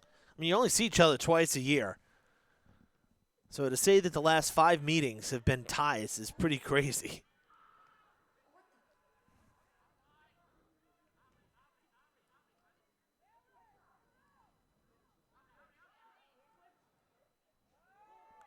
Down in the corner to Gomez. Lobbing one like a corner kick. That's headed out of the box by the Whalers defense. That one, bouncer, roller, and scooped by Molina with Alfama getting close to the goal there.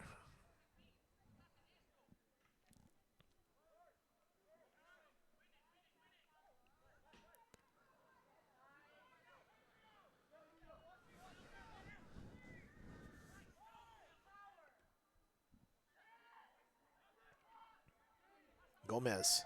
Nice move, but pressure coming from behind as well. Out of bounds. That should be a corner kick for the Hilltoppers. It is. You're on this near side.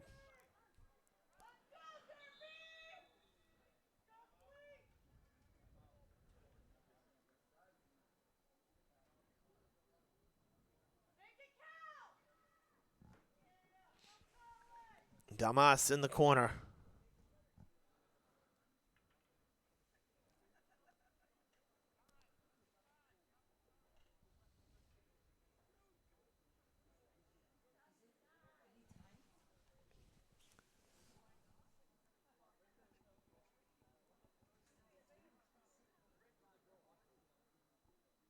Molina was going to work on the cleats, it appears. So a quick on-field timeout from our official.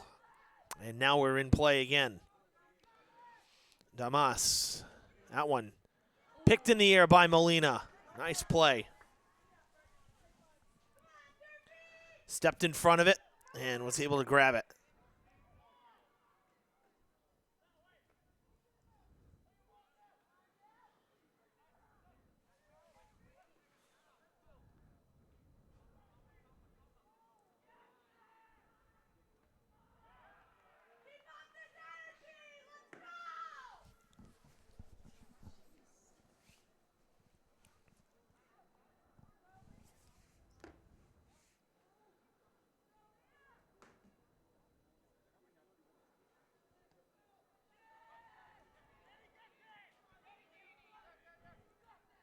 Kept in by Bogan. Oh, come on. You called it out before it was even out. What is that? If this saying that was out before Bogan touched it, that is not accurate.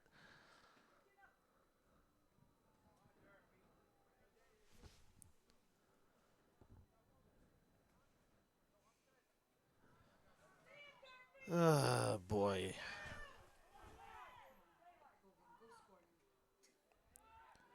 Off the head there of Bogan to Damas. Now Alfama trying to settle, looking for some space. Shot taken. Oh, it's blocked inadvertently, but blocked nonetheless by Damas.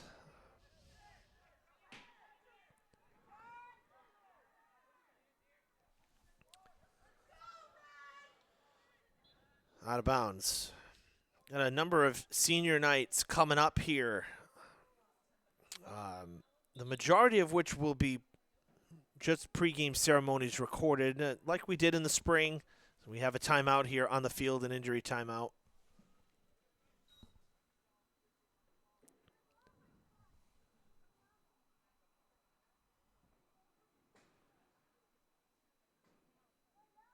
Damas is down, stretching it out. He was slow moving after the kick was blocked, and I'm wondering if maybe he was cramping up a bit too, although he's getting some help off the field. That's not usually a good thing. As our trainer, Kelly Mahoney, making her way over on the cart. 11:19 to play here. But senior night for boys will be in 2 days, on Thursday against Dartmouth. The girls' senior night will be against Diamond here next Tuesday. Field hockey here next Wednesday. And then next Friday, girls volleyball from inside against Braintree. Football has not been announced yet, or at least has not been made known to us yet. It's usually either the last home game, so it could be against Brockton, or it might be in November in conjunction with homecoming night, because Durfee will get one more home game before Thanksgiving in November, at least one more. But boys soccer, girls soccer, and girls volleyball, those will all be pre-taped ceremonies. We will be live for field hockey. That's our last field hockey coverage. We've tried to hit everybody one more time over the last week or so. That's why we saw girls volleyball last Monday, girls soccer last Tuesday, boys soccer tonight, and we'll see field hockey next Wednesday. So our last looks at everybody before the regular season comes to a close. And again, football on the 1st against Brockton will be here for that as well. So, but those pregame ceremonies will be pre-taped. We'll be getting them on the air, all of them, towards the end of next week.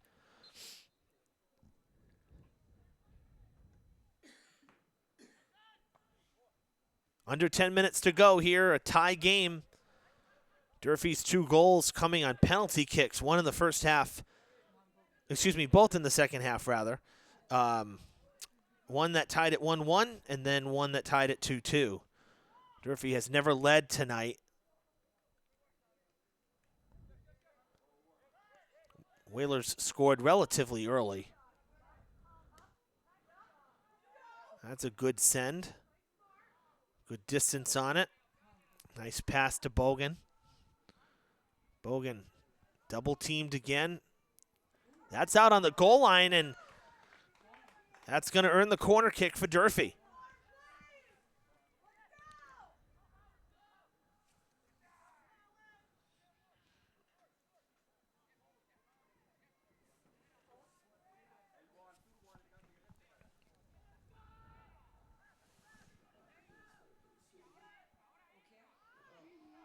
Header. Oh, Molina, what a dive. Diving forward to grab it.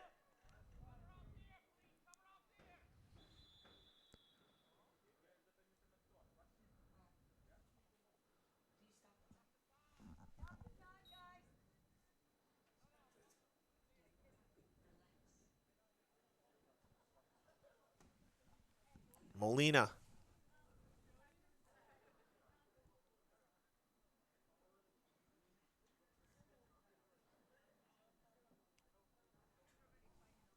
Checking on the Whalers goalie here.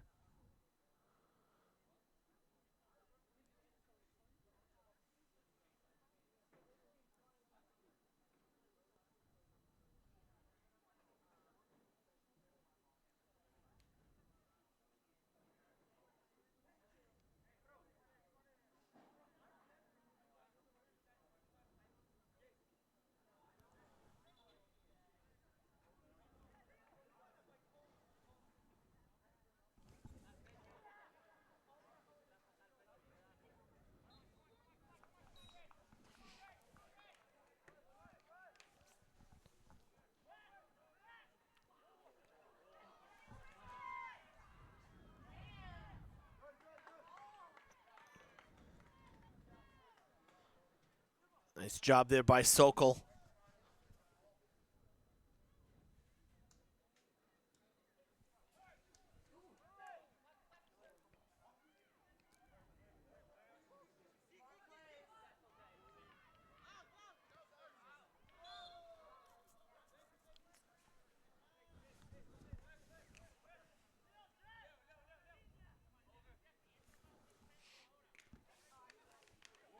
Fama trying to get some space, lost it completely. Just flat out taken away. A chance for the Whalers coming down the field. Oh, beautiful pass, and he misplayed it. Ignacio will get back in goal and make a routine scoop, but the Whalers with a beautiful set there. Wow. Dangerous.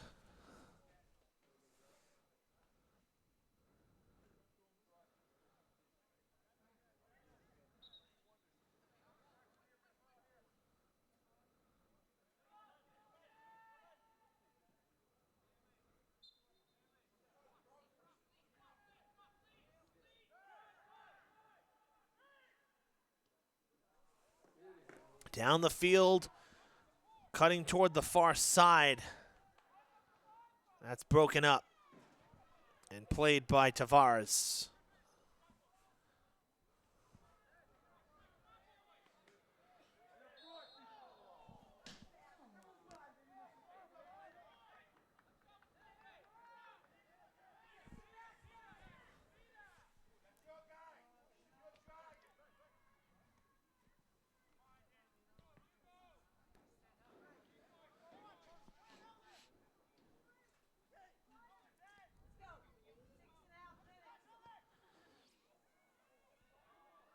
Header, it's gonna go! Whalers have scored again.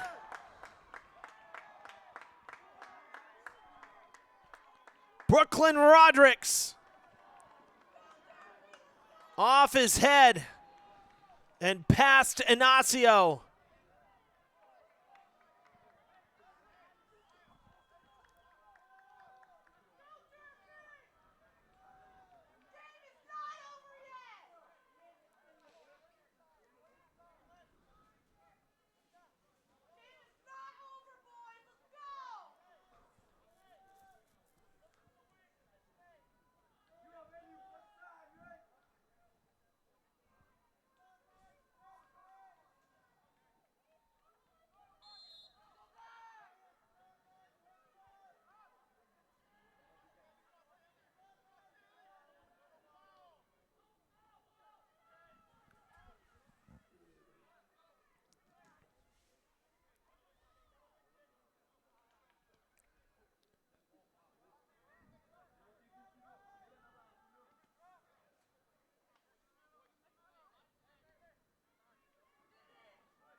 Back into the box.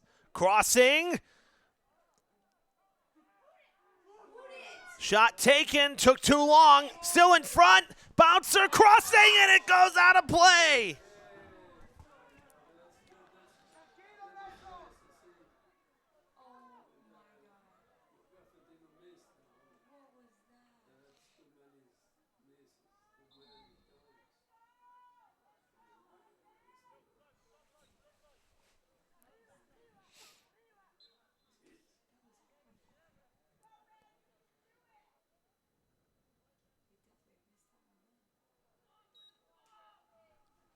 Final 5 minutes. And that may have just been Durfee's best last opportunity to score. We'll see. 5 minutes, still a lot of time, but they got 3 chances there. Lobbed back toward the box. Taken away.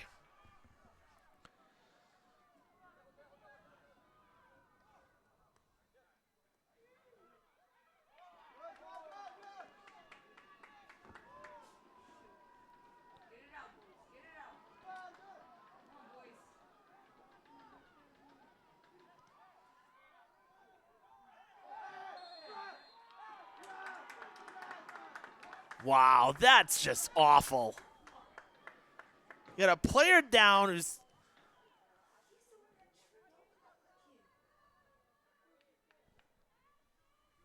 Going to be a penalty kick for the Whalers.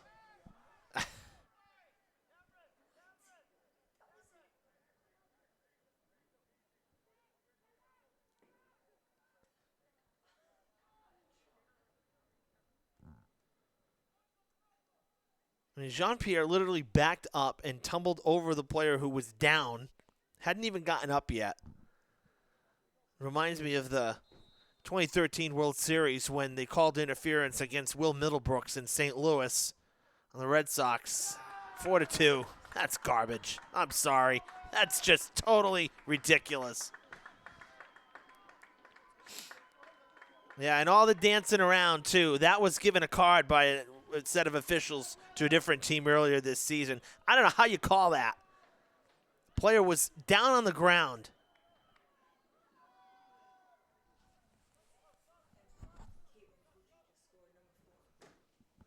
Lady Hilltoppers just scored their fourth. They're up 4-0 and closing in on a tie for the big three. And meanwhile, here at Durfee, a cheap PK as far as I'm concerned.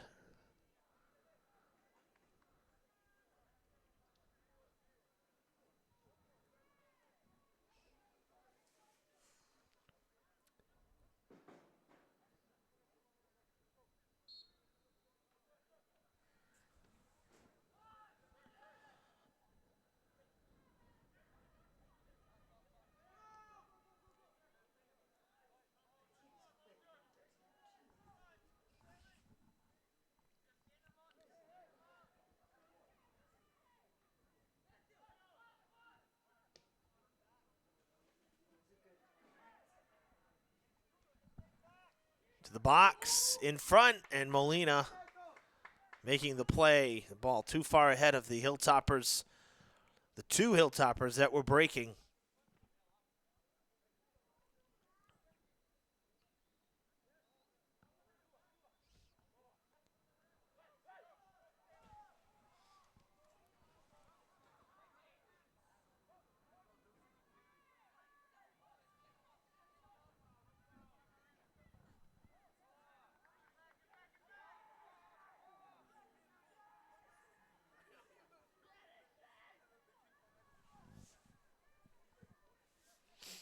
Meanwhile, having that penalty kick for New Bedford, that was the third one of the game between both sides. I can't remember ever doing a game with 3 penalty kicks in one game. I mean, we've done a lot of soccer, but man, we're not here for every game, of course, but seeing 3 is pretty crazy.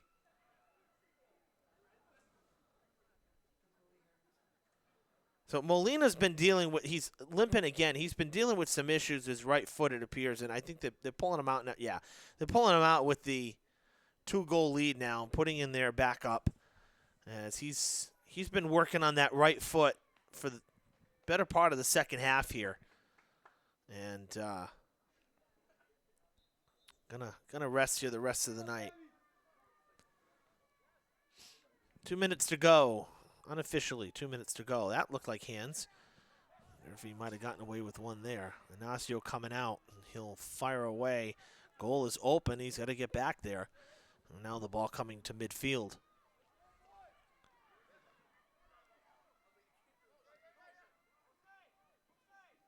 On the line. So that's not a foul, though.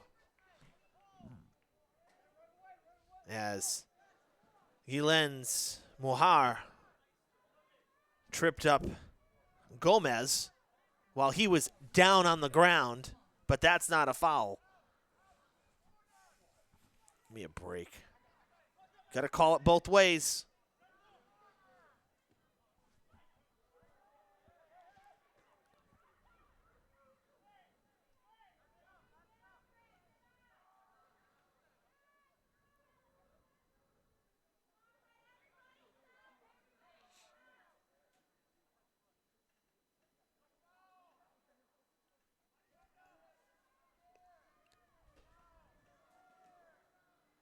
Toward the box. Header, it's good! So Durfee with their third, and now how bad that call looks now. Unbelievable.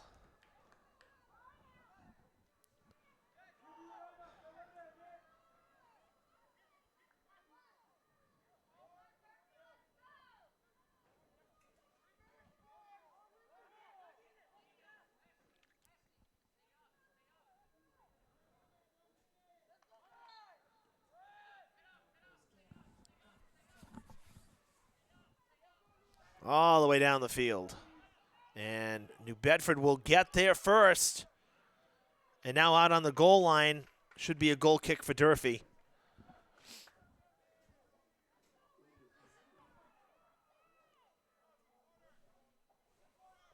Oh, it is a corner.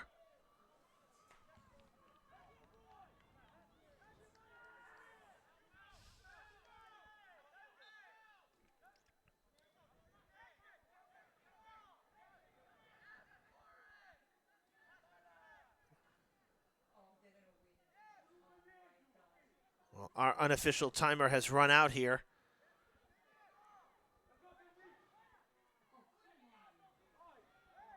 Whalers still in the box.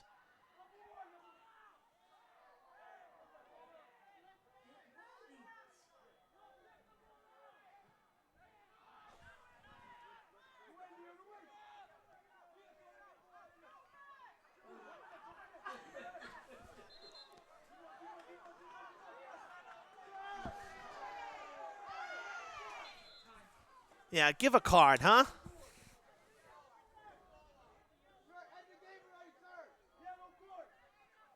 That's really poor.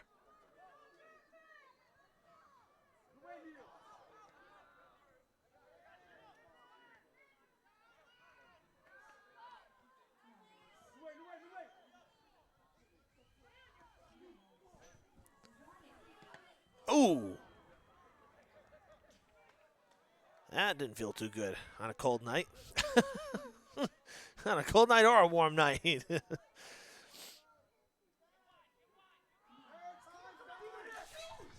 Shot is blocked. That's offside, not calling it. Very offside.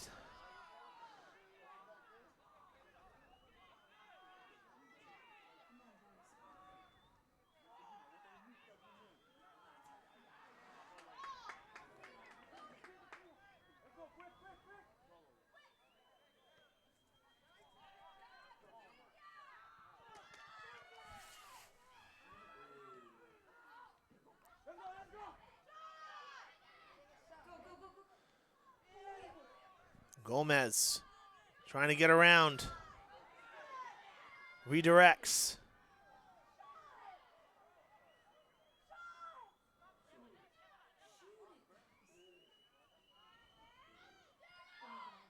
Blocked, comes back out and cleared again.